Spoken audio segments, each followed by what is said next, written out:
بسم الله الرحمن الرحيم نحمده ونصلي على رسوله الكريم. We greet you on this, the 24th day of the month of Jumadi al-Ula, from my sitting room here in the Caribbean island of Trinidad with Assalamu alaikum wa rahmatullahi wa barakatuh. It is now 1 month since I suffered a massive heart attack, and by Allah's kindness, life and death are in His hands. And I was just a whisper away from leaving this world. But Allah chose to keep me alive and allow me to come back. And I am now back to do what Allah wants me to do, to teach the truth. And at this time, there's nothing more important to teach than what does the Quran say, and what does Nabi Muhammad, Allah's blessing be upon him, say concerning the events in Gaza. So this is number 3. This is Gaza 3 on this, the 24th day of Jumadi al-Ula. And we only have 3 months left for blessed Ramadan. Now then, our hearts, I'm receiving emails from around the world, and people they're crying, their hearts are bleeding. What can we do for our brothers and sisters in Gaza? They have nowhere to go. And even in that hopeless situation, they're being killed. Women and children are being killed.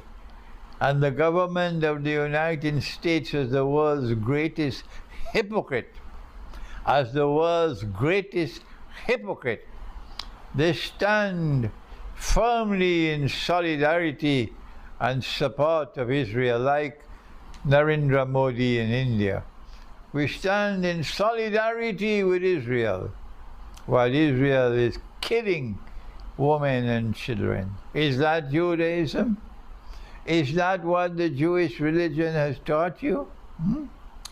And so now there are tears around the world.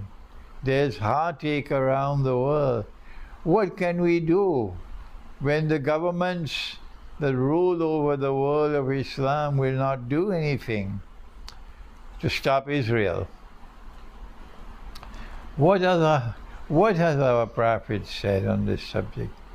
Let us, in this video entitled Gaza 3, let us share with you the good news of what our Prophet has said.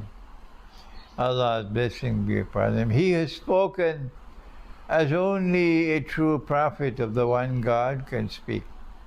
And he has said that there is a Muslim army which will come to liberate Jerusalem.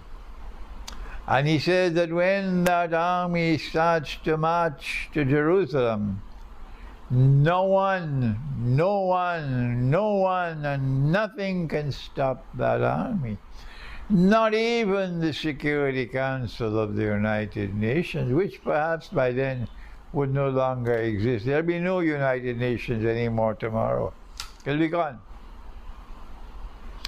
So it'll be an unstoppable Muslim army which will finally reach Jerusalem and liberate Jerusalem. These are his words. لَتُقَاتِلُنَّ الْيَهُودِ, you will most certainly fight the Jews. وَلَتَقْتُلُنَّهُمْ, you will most certainly defeat them. حَتَّى يَقُولُ الْحَجَرِ, at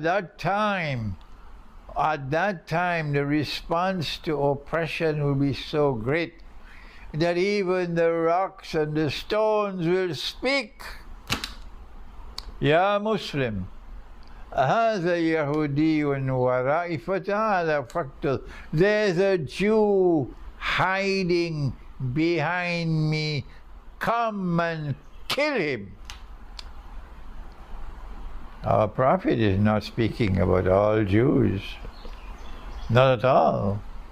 How could he be saying such a thing about a Jew who is denouncing this government of the State of Israel, as there are Jews in Israel today denouncing their own government.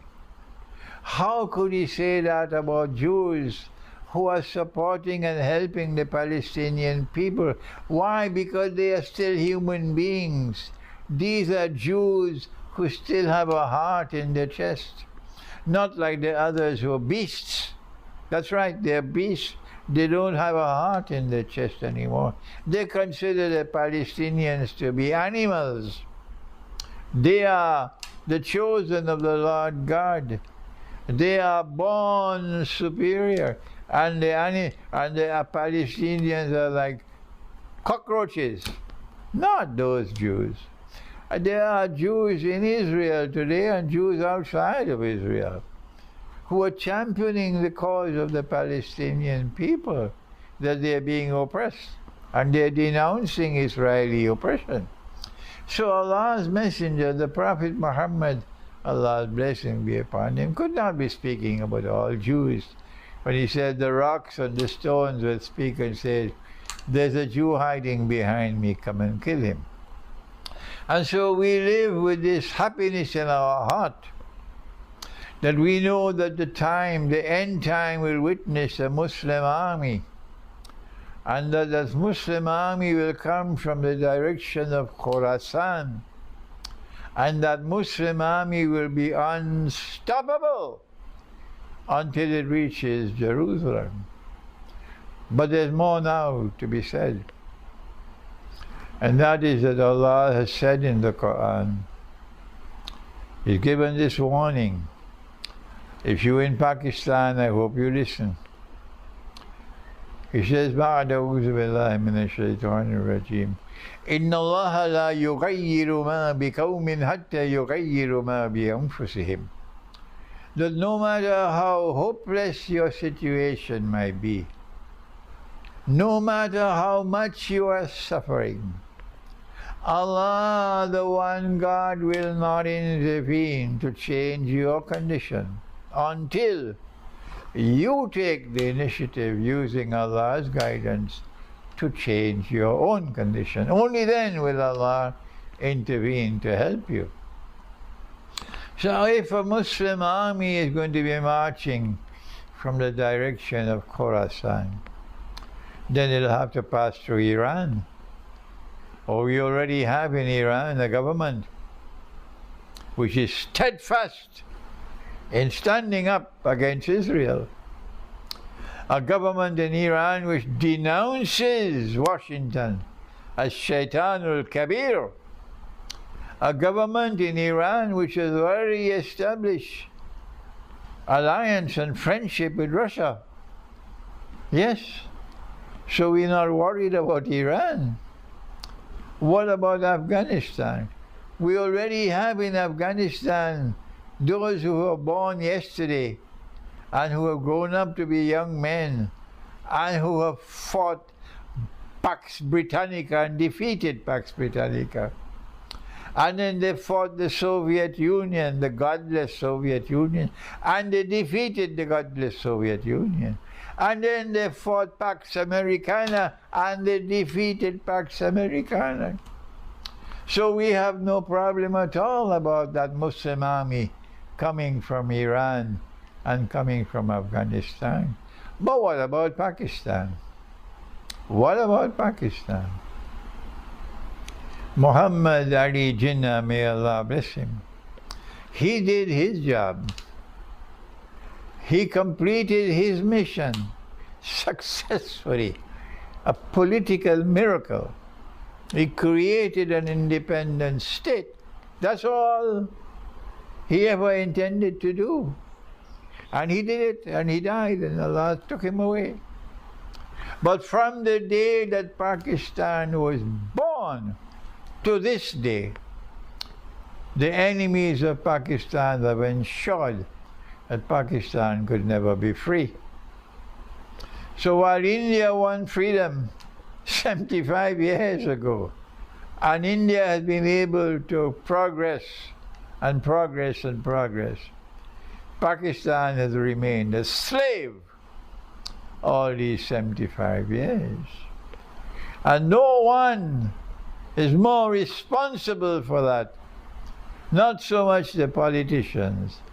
It is the generals in the Pakistan armed forces who have betrayed Pakistan by being Yankee puppy dogs. I was one whisper away from death 1 month ago. I could have been away. I could be in my grave now. But Allah in His wisdom chose that I should live. So I'm back here so that my words may be like thunder, so that the Pakistani people would know that Allah is not going to send that army that will liberate Jerusalem and stop the slaughter and the genocide in Gaza. He is not going to send that army until Pakistan also, like Afghanistan and like Iran, are in the right place of being a free people. Because that army is not going to be stoppable by the Security Council of the United Nations. No. That army will not fight according to international law. No. The army which is going to come from Khorasan, which will liberate Jerusalem, it will be an army which will be fighting under Allah's law. And the Pakistan armed forces have never fought under Allah's law. So it is time for the people of Pakistan to wake up and recognize that you cannot stop the slaughter in Gaza until you can liberate Pakistan and recover freedom in Pakistan from those who are Yankee puppy dogs. And may Allah make that day come while I'm still alive, so I can return to Pakistan myself on that day.